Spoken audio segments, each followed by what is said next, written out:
weird way.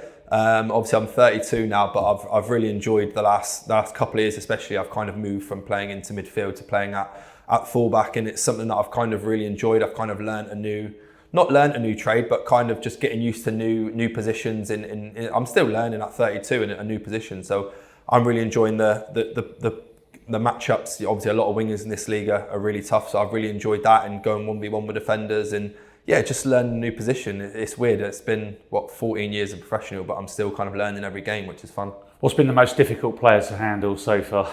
So far, it's been a tough one. We had who did we have? Stefan Mavadidi was hard last year for Leicester. Obviously, those boys at the top of the league were really tough. West Brom was tough. I think we had about 4 different wingers at one point.